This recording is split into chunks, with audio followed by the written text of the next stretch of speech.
पवनमय हो गया पूरा काराकाट, क्या ये कहेंगे? सब जनता के आशीर्वाद बा, हाँ, ठीक ना। जी। दिल से मेहनत करे के बा, हाँ, हमके पूरा विश्वास बा कि आशीर्वाद मिली। काराकाट की जनता की लोकसभा चुनाव चरम सीमा पर है और बिहार का काराकाट सीट अब हॉट सीट में बदल चुका है।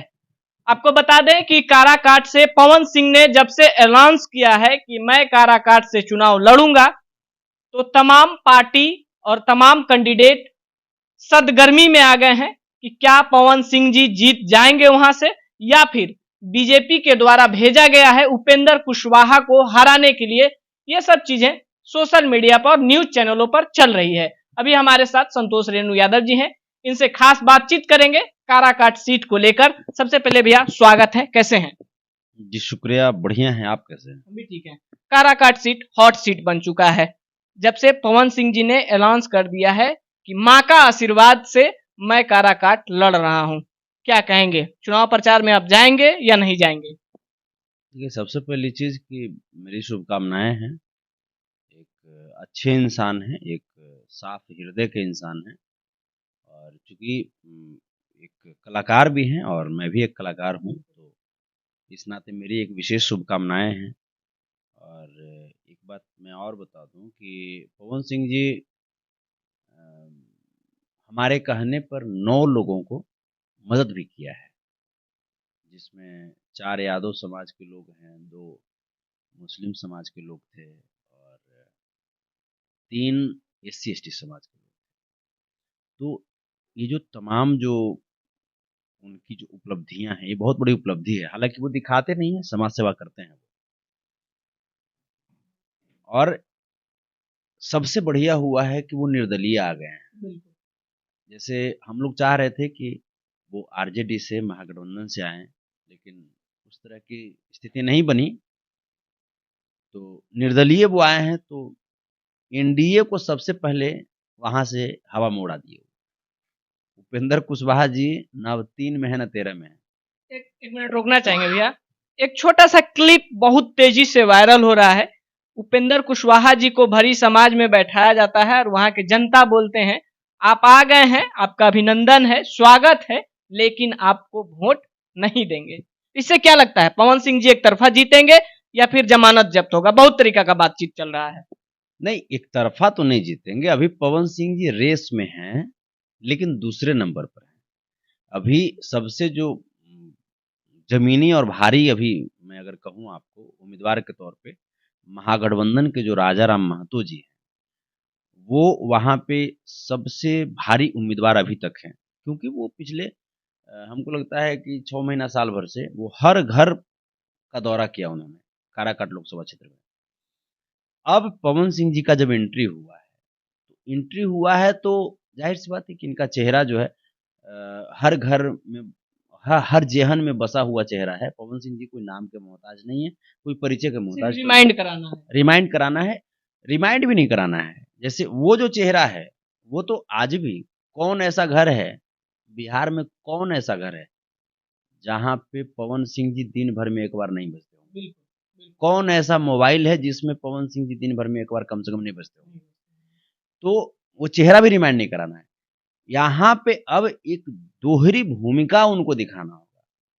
जो एक और जो रोल है, एक सुपरस्टार का रोल तो उन्होंने दिखा दिया कि एक सुपरस्टार कैसे रहता है।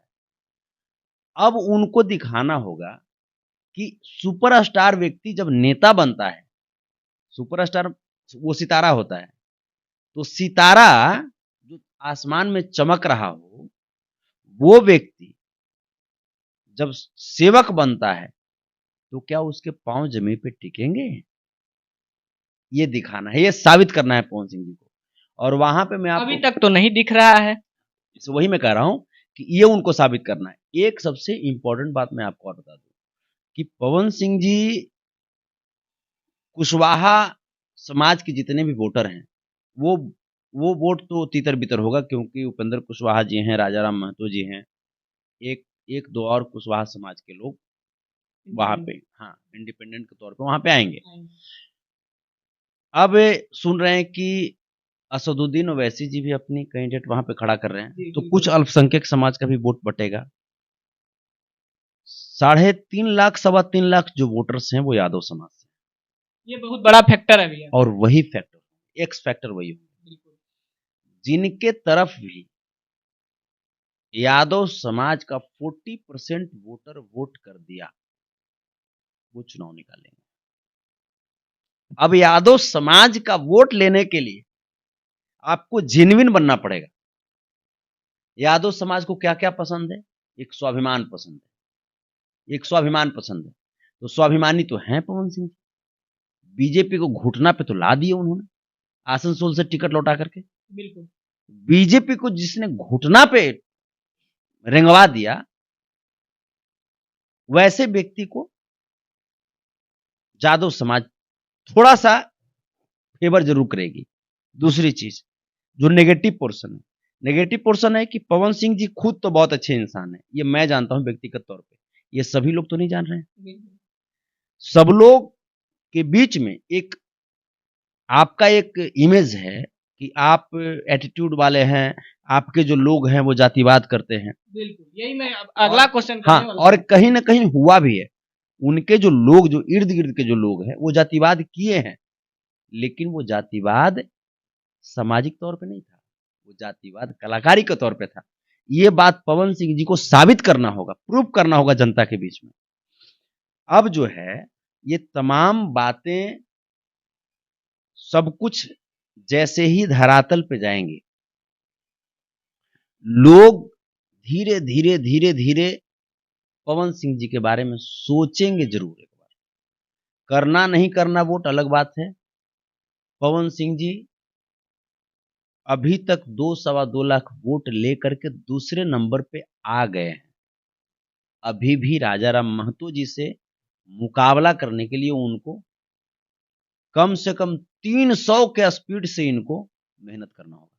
300। उपेंद्र कुशवाहा कहाँ चले गए? आप राजाराम महतो जी का जिक्र कर रहे हैं, पवन सिंह का जिक्र कर रहे हैं, और एनडीए गठबंधन से किन्हीं का जिक्र? उपेंद्र कुशवाहा जी को धोखा दिया गया। उपेंद्र कुशवाहा जी को सिर्फ और सिर्फ धोखा दिया गया। बीजेपी धोखा देने में काफी महारत हासिल की हुई है। पवन सिंह जी जिन्होंने 80 से अधिक रैली किया, 20 से अधिक रोड शो किया, उस व्यक्ति का टिकट काट दिया। 19 में भी और 24 में दिया तो आसनसोल से दिया, जहां बीजेपी का कोई जनाधारी नहीं था। तो वहां से भी पहले अनाउंस कर दिए थे कि हम आसनसोल से नहीं लड़ेंगे। पहले ही पवन सिंह का पहले ही अनाउंसमेंट था ना कि नहीं लड़ेंगे, तो फिर क्यों टिकट दिया था वहां से? तो ये चीज हम लोगों को बहुत अच्छा हुआ। अगर बीजेपी से आते तब तो पवन सिंह जी की जमानत जब्त हो जाती, लेकिन इन्होंने निर्दलीय से आया है तो थोड़ा सा इनके लिए बेटर है। इनके लिए बेटर है क्योंकि हम लोगों की मेन जो उद्देश्य है इस बार 2024 में, किसी भी लेवल पे एनडीए को इस देश की सत्ता से बाहर भेज देना है, क्योंकि संविधान बचानी है, लोकतंत्र बचानी है। एनडीए किसी भी कीमत पर इस देश से बाहर हो, ये पूरे 142 करोड़ हिंदुस्तानियों की प्रथम सोच है, और इसका फायदा कहीं ना कहीं पवन सिंह जी को मिलेगा अगर वो मेहनत करेंगे तो। अगर तेजस्वी जी से मदद मांगते हैं पवन सिंह जी, क्या लगता है तेजस्वी जी करेंगे? वो वक्त जो है ना, वो वक्त निकल गया। वहां पे इंडिया महागठबंधन की तरफ से राजाराम महतो जी कैंडिडेट हैं, तो जाहिर सी बात है कि हम लोग जैसे जो कैंडिडेट जो हैं फिर उनको सपोर्ट करेंगे ना। जो कैंडिडेट हैं, तो फिर पवन सिंह तो हार रहे हैं, उस नजर से तो पवन सिंह हार रहे हैं, क्योंकि तेजस्वी जी अगर वहां शो कर देते हैं या तेजस्वी जी वहां चुनावी कैंपेन कर देते हैं तो यादव कहीं ना कहीं फुल्ली सपोर्ट कर देगा तेजस्वी जी को, फिर तो राजाराम महतो जी जीत जाएंगे। वही हम करें, इसीलिए तो कर रहे हैं कि आपको यादव समाज के दिल में घुसना पड़ेगा, विश्वास दिलाना पड़ेगा आपको। जैसे निर्दलीय से पप्पू यादव जी हैं पूर्णिया में, वो करीब करीब 4 लाख वोट से चुनाव जीत रहे हैं ना। उनका तो वहां जीतता है, जीत रहे हैं वो। तो वही हम कर रहे हैं कि जैसे पप्पू यादव जी लोगों के दिलों में अपना जगह बना लिया, वैसे पवन सिंह जी को भी लोगों के दिलों में जगह बनाना पड़ेगा। और अगर लोगों के दिलों में जगह बना लिए तो चौंकाने वाला भी रिजल्ट आ सकता है। दोनों तरफ पैर रख रहे हैं, वही हम कर रहे हैं, क्योंकि मेन मेहनत है। क्योंकि पवन सिंह का चेहरा ये नहीं है कि हाँ कोई पवन सिंह का चेहरा नया है या कोई किसी को बताने की जरूरत है पवन सिंह के चेहरे के बारे में, ऐसी बात नहीं है। बस पवन सिंह जी को रियल में एक स्ट्रैटेजी तैयार करके और उस स्ट्रैटेजी पे काम करना होगा, धरातल पे उतरना होगा और बिल्कुल जेन्युइन बनना होगा पवन सिंह जी को। अगर जेन्युइन बन गए तो इनके पास अभी करीब करीब 1.5 लाख वोट के आसपास, अगर और ये जोड़ने में सफल हो जाते हैं 1.5 लाख या 1.25 लाख वोट, वो निर्णायक वोट होगा। अगर सीधा सीधा सवाल पूछा जाए तो क्या पवन सिंह जी जीत पाएंगे या नहीं जीत पाएंगे? देखिए, दूसरे नंबर पे हैं, दूसरे नंबर पे वो हैं। यहां से उनकी मेहनत, उनकी कार्यशैली बताएगी कि वो जीत पाएंगे या नहीं जीत पाएंगे। अगर उन्होंने मेहनत किया, खास करके जो गरीब गुरबे लोग हैं उनका अगर दिल जीतने में सफल हो गए, तब मैं बता रहा हूं चौंकाने वाला रिजल्ट आ सकता है। अगर वहां पे अगर स्टारडम दिखाने का प्रयास किए तो कोई उपाय नहीं है। इसलिए प्रयास करें कि जमीन पे जाकर के जेन्युइन तरीके से, जिनके शरीर में पसीना है उनके पसीनों का सम्मान करें। जो लोग मजदूर हैं, मजदूरों को अपना भाई समझें, अपना परिवार समझें। हर जाति, हर धर्म के लोग को, हिंदू, मुस्लिम, सिख, ईसाई, मंदिर, मस्जिद, गुरुद्वारा, चर्च, हर जगह जाकर के अपना सर झुकाएं। हर लोग में अपना परिवार ढूंढें, तो काहे नहीं प्यार मिल सकता है। व्यक्तिगत संबंध है आपका, क्या चुनाव प्रचार में जाने वाले हैं या नहीं जाने वाले हैं?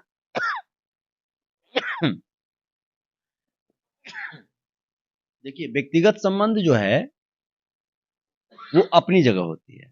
चुनाव प्रचार में संतोष रेणु का जाना या नहीं जाना, ये संतोष रेणु के बस की बात नहीं है। संतोष रेणु किसी पार्टी या किसी नेता की उपज नहीं है। संतोष रेणु को हमारा समाज बनाया है। अगर हमारे समाज के लोगों का वो दिल जीत लेते हैं, हमारे समाज के लोग अगर हमको आदेश कर देंगे, तो जहां कहेंगे समाज के लोग वहां हम खड़े रहेंगे।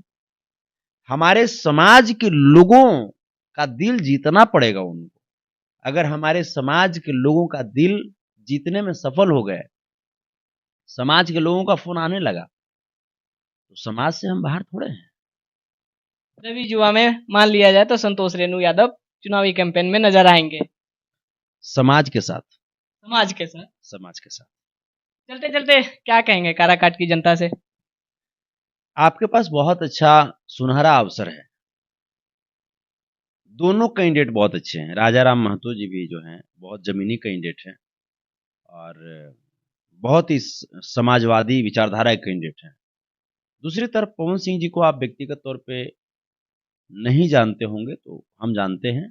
पवन सिंह जी भी बहुत दयालु प्रवृत्ति के आदमी हैं और